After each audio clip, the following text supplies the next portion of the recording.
report.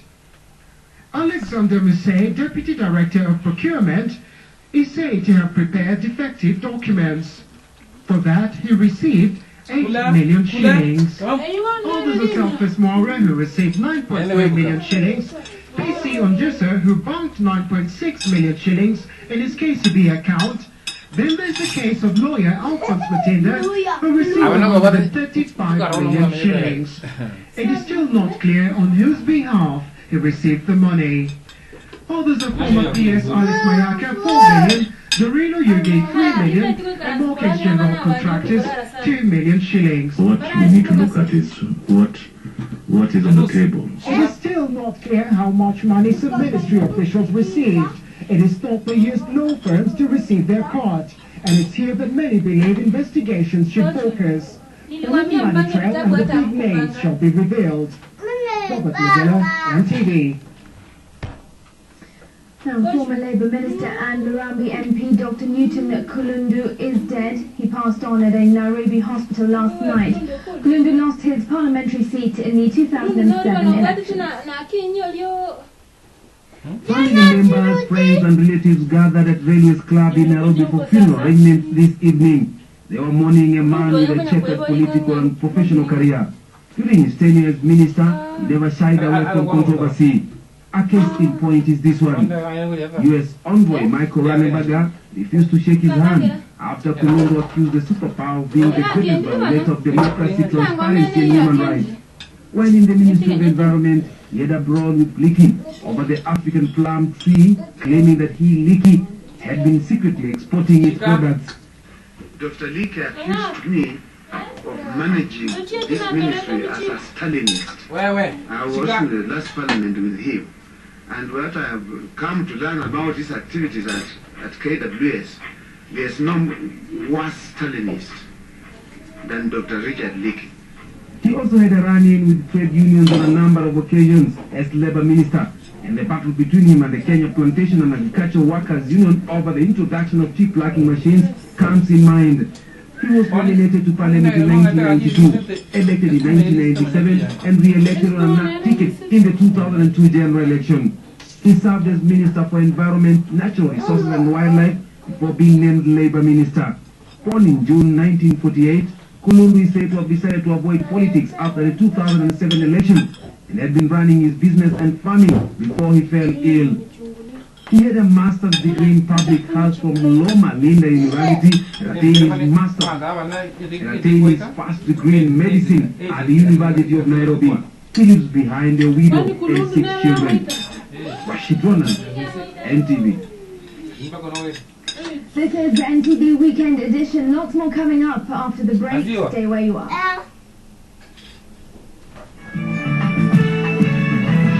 Putting smiles on orphans' faces. Strength of a Woman, Part 2. And hail the new champions. College lads triumph in hockey.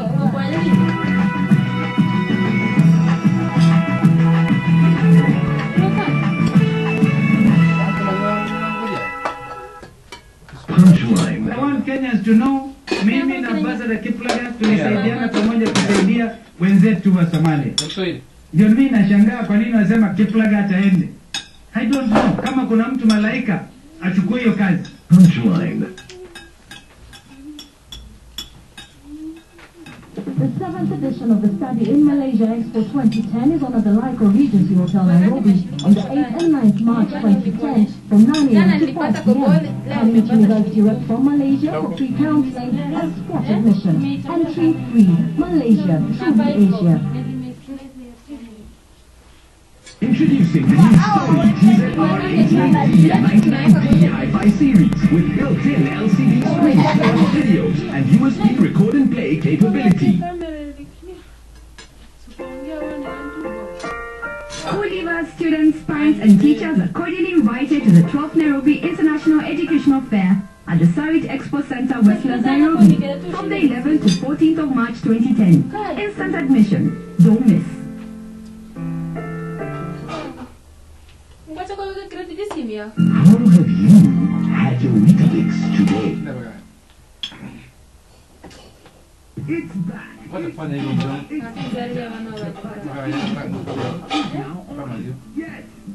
Fortune. Nafanya nini? Hapana sasa kula nafika. Mom, what is the time now? Look at that watch. Saa ngapi ile huko juu? Saa 3 na. Kana mlale. Welcome back to NTV Weekend Edition. Now, the nightmare in Nairobi's central business district is far from over. Apart from paying the city council, motorists must now pay a daily protection fee to street people to ensure the safety of their cars. Those who fail to pay find a form of parking. Well, NTV has several involved in the crime no concrete police action has been forthcoming on this front. The question, are the police accomplices or are they just sleeping on the job? Yes,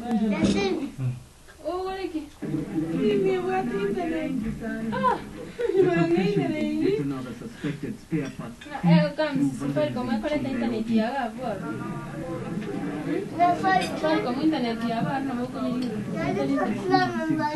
the information on Google stolen spare parts cartel in the city. Returning to your car after work, only to find one part or the other missing.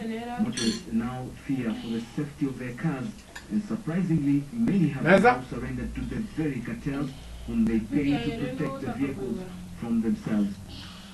This woman is a confessed car part thief, caught red-handed. She was arrested by members of the public and handed over to the police. Police did not consider this a matter to bother with and never recorded a statement from her. She was released back to the streets where she continues with what she knows best, stealing spare parts. Kuna Mungu hapa na msichana wale ambao amesema wanamtuma kutoka huko chini River Road. Ni msichana ambaye anashughulika hapa sana. Ukishampe. Tuende kulala? Kila mtu anataka kulala? Na kupe madawa ka ine hivi ama sita. Her confession would have given a lead that would enable the police arrest the main suspects who are now opting to use drug addicts to do the dirty job for them. But this was not to be the first time that the media has put its focus on street thugs targeting motorists. Last year, Investigate ran a series on how a cartel of stolen spare parts was run in the city, only a few meters from the central police station. In a few weeks, police allegedly arrested the suspects on camera. After a few days, the suspects were on the streets where they continued to bye. I love you. Showing dealing with the menace, the underground business continues to flourish, fueling growing demand for cheaper spare parts. Police good night, bye, I love you. Gara and Kariakor areas. The stores good night. By well-to-do individuals who use the street people to deal with them. Why police the vice,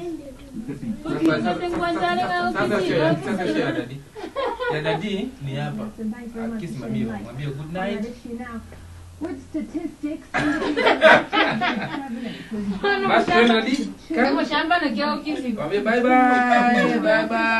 To sleep now. Come we go. Tell mommy bye. Good night. Good night. Tell mommy bye. Good night. Accommodating these children and giving them hope. Good night. In part 2 of the continuing story, Strength of a Woman, NTV's Rose Wangoy celebrates Margaret Otieno, a selfless woman on whose shoulders the hope of many orphan children rest.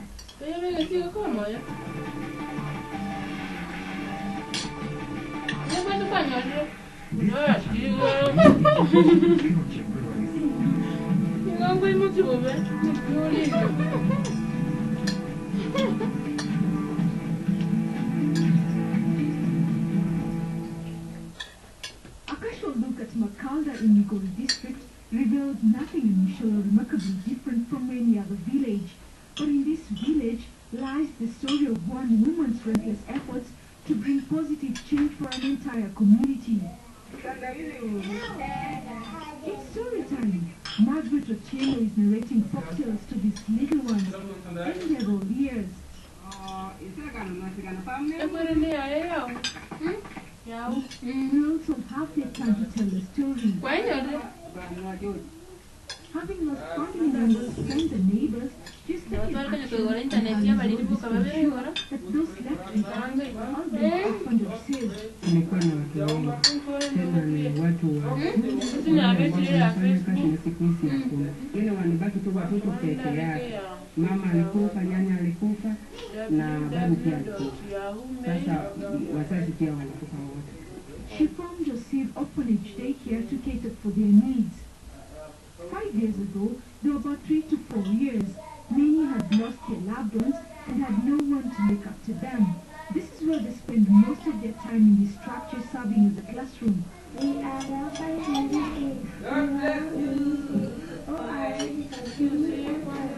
But life took a different twist. After NTV aired their plight, a classroom was eventually built and equipped with learning materials.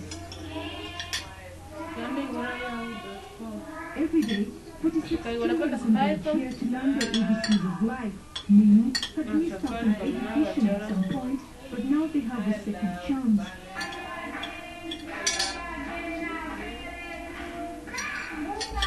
Margaret's vision is to help all of them actualize their dreams. Unaona kama wengine bado wanajitahidi, wengine wanaregesha, wanaacha shule. Tunabidi kuongea na hao. Intention about making a difference in the lives of these children who are very vulnerable, Margaret has set up homes which provide the family access into the children under the stewardship of grandparents. Here, the orphans live together with their guardians as if in a real family setup where they are provided with basic necessities. Mtoto yatima ni kazi ngumu. Kukaa naye, kulenda naye, hakuna problems mingi. Lakini tunajitahidi kujaribu. Although needs are still overwhelming, the children are happier, healthier and full of hope. Hapa watu wanazoea hakuna pesa, hakuna uwezo, lakini tunabidi kuomba. Hata sasa hivi neno hiyo tunaweka tu kwa Mungu. Back at home, she has 10 children under her custody. She may not have much, but the strength to meet the odds is rewarded in which she is their mother, and their carer. And perhaps not wanting to disappoint them, Margaret is working hard in her shamba. Tumeletea hawa watoto. Kabla sijajali ati mimi ni mtoto wangu, kwa mtoto ndugu yangu. Makaya is a laid-back township, recovering from the effects of the HIV. Lori has 7,000 children affected by the pandemic. Samani tulikuwa na maini imeletea hiyo shida sana hapa. Kwa hiyo watu wanategemea pesa. Kuna mtu asipata pesa, anaanza kutembea town. Lakini hapa wengine wako juu wanafanya sex. As a mentor, Margaret has extended her strength by providing life skills, simple steps, but ones that have made a world of difference in this community. Siku hizi vile nimeona imepungua, kwa maana watu wanaenda kuvisiti. Na wiko wengine wanajitolea, wanasema statement yake peke yake, anajua mimi ni positive. Margaret's work is largely motivated by a burning desire to see the surviving generation of orphans have a better future. These children look up to her as their only hope. In turn, she does not disappoint, for she is a woman of faith. Ruzongoi, NTV, Mugori.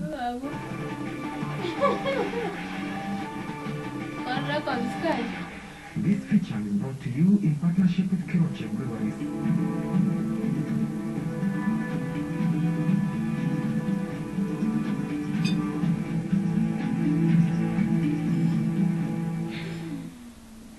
Stay with us. NTV Sports is coming up in just a moment. Watson, you'll tell us who the new hockey champions are.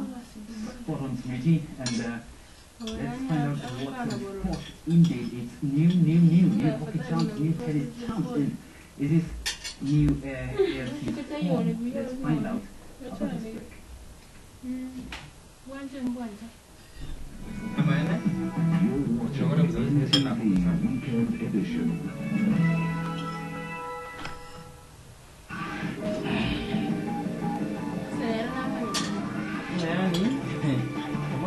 Ukifanya vizuri kama hujamfanyia yeye, na mimi ukimfanyia vizuri kama hujanifanyia mimi usilalamike. The seventh edition of the study in Malaysia Expo 2010 is on at the Lyco Regency Hotel, Nairobi, on the 8th and 9th March 2010 from 9 a.m. to 5 p.m. Come meet university reps from Malaysia for free counseling and sport admission. Entry free. Malaysia, truly Asia.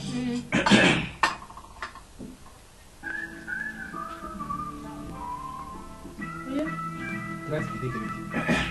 Vai. Kamu nyata di mana ni nak? Serius lah. Grazie tu. Kata kata. Di mana ni nak? Serius apa yang kamu ada kena buat ini? Ini semua kena kamu gambar-gambar nama itu. Ada dete.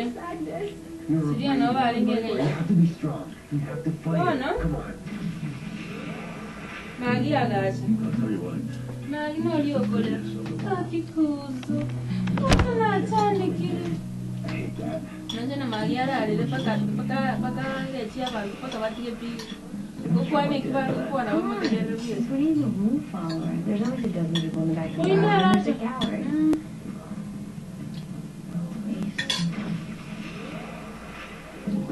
Awak nak pakai kilo. Pakai tiga hari ni Magi ada di kuasa.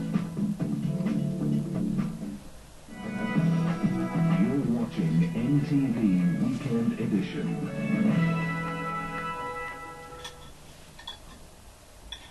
Siapa yang apa? And satisfying. Nothing more like a Guinness. Ini mana tu punya wadah apa? Terus mana ada nak berikan?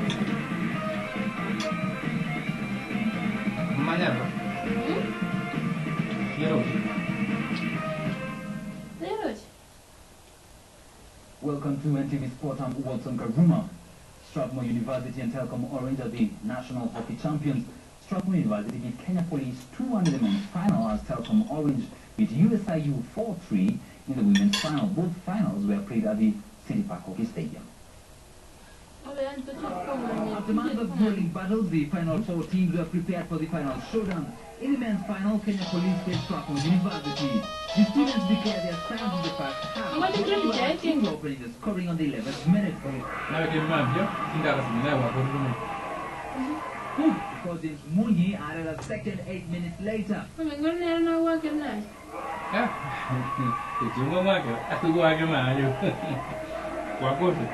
The police team had to wait for the restart.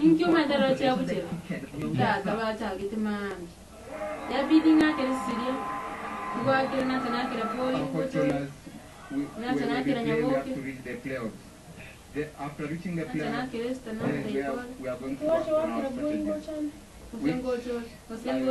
Say honestly, work for us. The problem is that the issue of play it's a bit hard for us because we always use a lot of energy to win like matches and second leg matches, so it becomes a bit hard.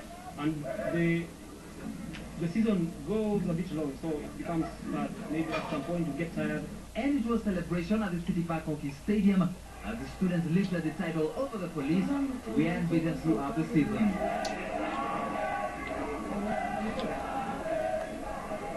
Earlier, Telkom Orange beat USIU 4-3 in extra time to retain the women's title. Jacqueline Ogo scored the golden goal for Telkom to retain the title. Moving on, Kenyans were outplayed in the finals of the Kenya Open Tennis Championship, which ended today. Aziza Butoyi of Burundi dethroned Caroline Oduro in the women's draw as Duncan Mugabe of Uganda beat local hero Francis Wogoi to leave the host empty-handed. Francis Wogoi defeated favorite Alan Cooper in the semis, was expected to have a repeat performance against Uganda surprise Francis Duncan Mugabe, especially with the experience of losing to him a week ago in Uganda. Fursa yangu ya kuona mchezo wangu mpande kushinda Kampala. But his plans went awful wrong when he went down 7-2 the first set and Sepo spirited performance that earned him the point on 3-4 before succumbing 6-2 to the Ugandan who continued his blistering form just a week after lifting the cup in Kampala.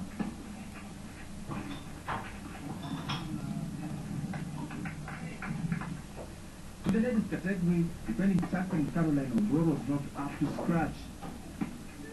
All her problems started with the Burundian Aziza Butoi's backhand. It was the most boring match I've ever played. Everything was low. I don't know, she just decided to lob everything, which is not my game. Odor managed 6 love and 6-3, but had all signs of a burnout written all over her. Sasa Sylvia. Ni Dolph ni ule mnashaloka na yeye. At different times. Ulikuwa job jana. So she knew what to do. Sasa kesho kuko aje? Backhand, most of the time, backhand. Akinipa mpira mfupi na attack forward. Oh. So, good night. Todo ile mwana mmoja. Ona gwanda vile na jikoni rubi. Ile zeno mondongo ligi. Ona tintu mielo. Karo. FC Leopards registered their first win in Kenyan Premier League. Ana kile zeno mondongo ligi ndake. Ngotoranga cha. Kule mchele mtani. Ani cha 25.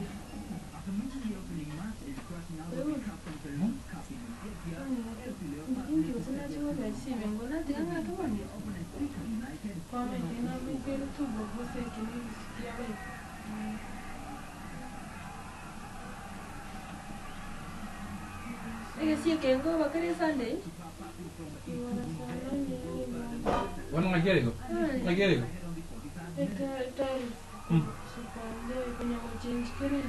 Así que. Sasa na nango likiruwa. Sasa na taarifa yurema. Oyo tapwa taarifa yu. Makiete como likiraiga. Sasa no na ro rena boni gantu bo. Esimi yane korora. Yane tuli kweta yiga. Ni yane. Yane kyo ari kire kweta gotenena. Nanje yane gotenena. Kwanza nje na ile ningora mimi nyingi. Ni Safaricom. Lakini chile nchi ya Safaricom. What's the cheapest 50? Ntina kwa demi. Asi onyene ya 22 20. Nichi ya 2. Njina katika na Sila sala. Taoniga. Tabera ame. Ya nega kaka. Chichi ya 118 na chichiko 1. Sila sala ni 1 njire demo. Chichi is really expensive.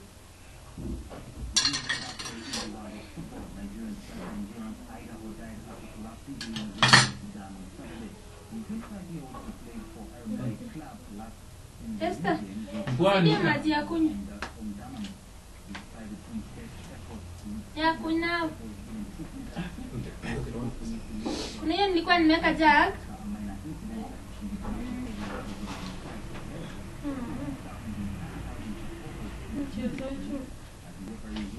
Poco. Inside Julius Berger before joining Rebels Dolphins in 2004. He pinched the move to Al Merreikh in 2006. In a match in Sudan, what is this? Before joining the Sudanese side.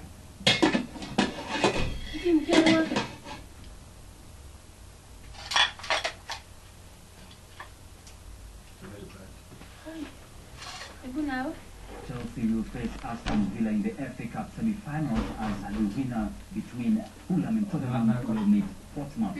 The draw was released after Chelsea beat Stoke 2-1 at the Stamford Bridge. Frank Lampard opened scoring as John Terry headed in the second. Aston Villa will be Reading 4-2. The final will be played on the 10th and 11th of next month at Wembley, and Everton crushed Hull 5-1 in the English Premier League fixture today.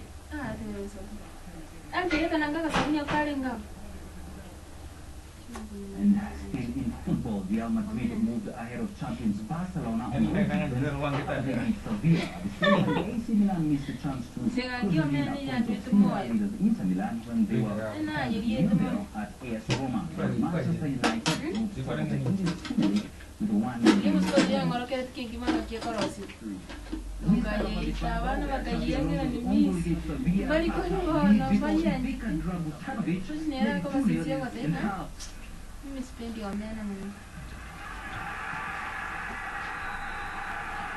Cristiano Ronaldo then sparked a comeback before Sergio Ramos equalized. Rafael van der Vaart's scramble stoppage time goal sealed the victory in the women's stoppage time. Earlier Barcelona drew 2-2 with Almeria, with the champions coming from behind twice to run a point thanks to 2 goals from Lionel Messi. Meanwhile, Paul Scholes dropped Villa to run Manchester United a labor to win over strugglers Wolves and send his side back to the top of the Premier League. He has scored 100 Premier League goals. Legend, and now Manchester United Premier League champions. Wolves put up some challenge but wasted several chances. And in Italy, AC Milan gave away to AS Roma. Second place Milan were on top for most of the match, and Klaas-Jan Huntelaar headed over glorious chance to beat the deadlock in the closing stages. Inter, who plays Genoa tonight, are 58 points with Milan on 55 and Roma 52. Still in Italy, Fiorentina hosted Juventus. Brazilian playmaker Diego dribbled past Sebastian Frey and slotted into an empty net to give the visitors the lead in the second minute. Former Juve midfielder Marco Macchioni held the home side level in the 32nd minute. Substitute Fabio Grosso then dropped the winner on the 60th minute.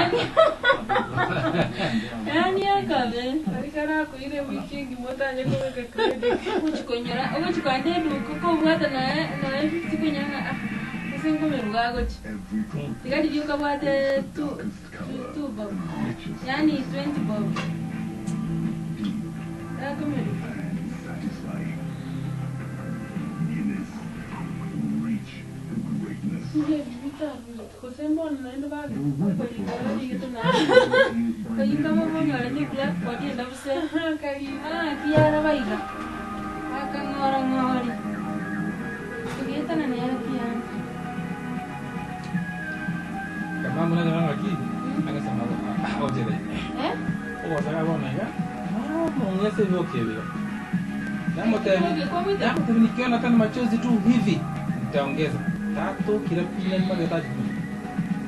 Nanyo kila ukamo katumeni. Nani na bora kaswali nje anjara kwanza na friendly ngani. Ano kato mana ko moita au kwanga. Lakini ndio tocho muona lele kunya kumusuro ni kwere. Ila lele ngaras manga anjana. Noche. Mano hii kondiara kwa nganga kwa mwita. Lakini ndio kuna kwa mwita ndio kadia kwa huko. Ndio kwa ranga kwa sifanya kwa mochwa. Kama mu. Pag mo kang airko, puso mo naman naman tayo din. Nandun mo naman. Puso na beto mo ba ya kansinya mo bepi. Ano ito? Una rin ko mo. Puso niya ka ruwa ka ngambira pi.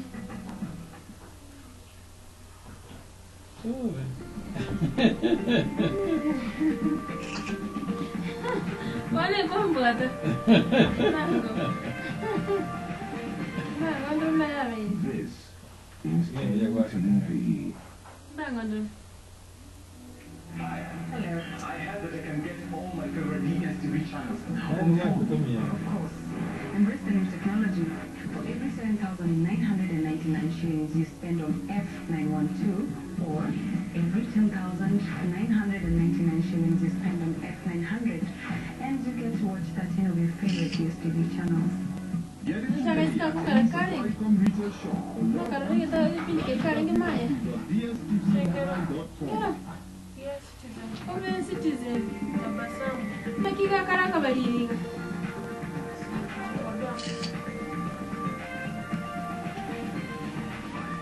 Sani kile sani kwa hiti tena ngara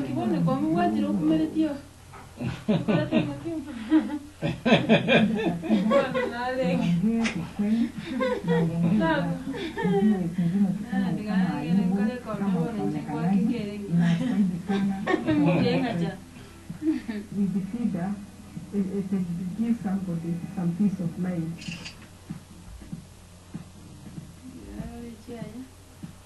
We have come a long way.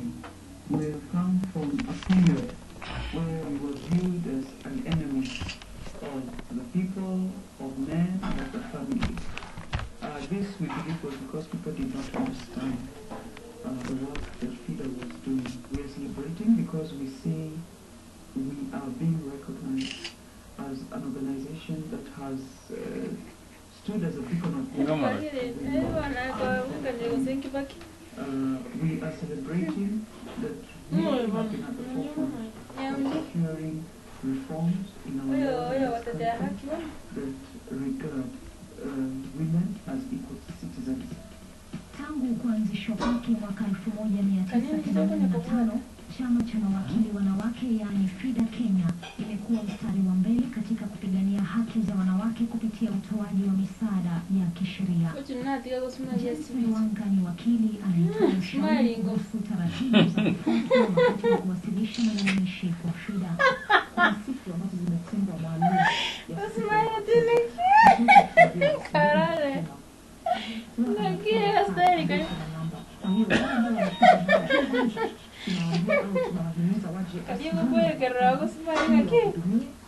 na hiyo yote inafanyika katika client reception, na hapo kuna msaidizi, kuna mfanyakazi wa hapa FIDA ambaye atasikiza na ana ujuzi wa kushauri na ujuzi sana wa kisheria.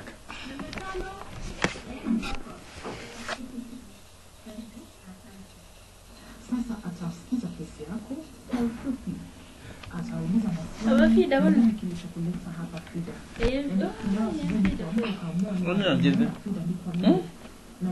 Ushauri au ni usaidizi wa nadhani ambao ungependa. FIDA Kenya imeanzisha miradi kadhaa ambayo imefaulu na kuepusha matatizo mengi.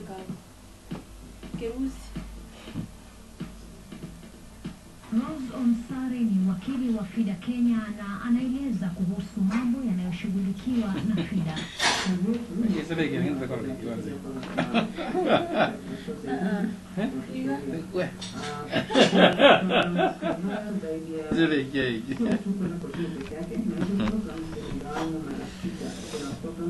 That is it.